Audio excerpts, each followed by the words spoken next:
नमस्कार मेरे प्यारे भाइयों बहनों और बच्चों। हम लोग श्रीमद् भगवत गीता के एक एक श्लोक का अध्ययन बहुत गहराई से कर रहे हैं कि श्री कृष्ण भगवान क्या कहना चाहते हैं, अर्जुन उनसे क्या क्या प्रश्न करते हैं। तो यह श्लोक श्रीमद् भगवत गीता के अध्याय 12 का श्लोक 8वां है, जिसमें कि श्री कृष्ण भगवान अर्जुन से कहते हैं, मय्येव मन अधस्त्व मयि बुद्धिं निवेश्य निवसस्यसि मय्येव अत ऊर्ध्वं न संशय। श्री कृष्ण भगवान कहते हैं कि मुझ में मन को लगा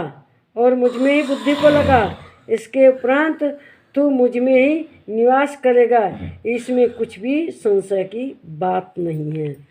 जो भगवान में अपनी बुद्धि लगाता है, अपना मन लगाता है, सब कुछ भगवान को अर्पण कर देता है, उनकी अनन्य भक्ति करता है, केवल उनमें ही विश्वास रख के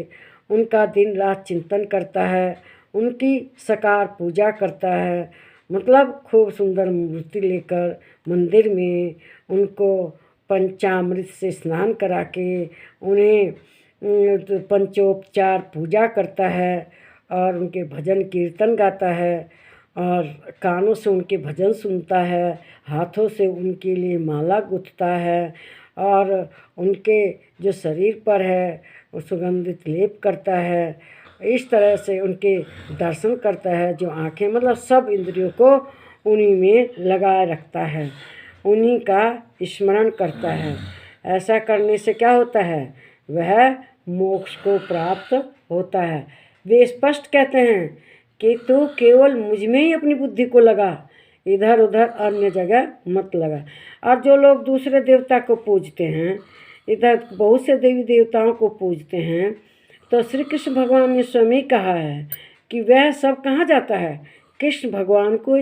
जाता है। मान लीजिए हम भोलेनाथ को भोग लगाते हैं, दूध से नहलाते हैं, उनको कहीं गन्ने के रस से स्नान करते हैं, कहीं घी से उनका स्नान कराते हैं, तो वो सब कहाँ जाता है, श्री कृष्ण भगवान को ही जाता है। हम देवी की पूजा करते हैं, उन्हें लाल अड़हुल चढ़ाते हैं, हम उनको ही सब कुछ अर्पण करते हैं, तो वो कहाँ जाता है, माँ के पास से होकर जाता है श्री कृष्ण भगवान को। कोई धन पाने के लिए कुबेर भगवान की पूजा करते हैं, उन्हें पुष्प अक्षत बेल पत्र वगैरह चढ़ाते हैं, तो वो कहाँ जाता है, वह सब श्री कृष्ण भगवान को ही जाता है।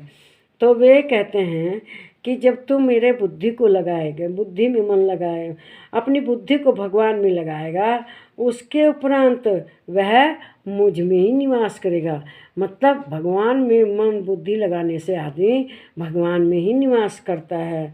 और इसमें कोई संशय की बात नहीं है कि भगवान में मन लगाने से भगवान में नहीं रहेंगे, हम एकदम भगवान में ही रहेंगे, और इससे हमारा जो मोक्ष पाने का रास्ता है वह सरल हो जाता है। देखिए, इस दुनियादारी को भवसागर कहा गया है, और इसे जीवन को पूरा करने के लिए हमें भगवान की ज़रूरत पड़ती है, हमें भगवान के सहारे की ज़रूरत पड़ती है। बिना भगवान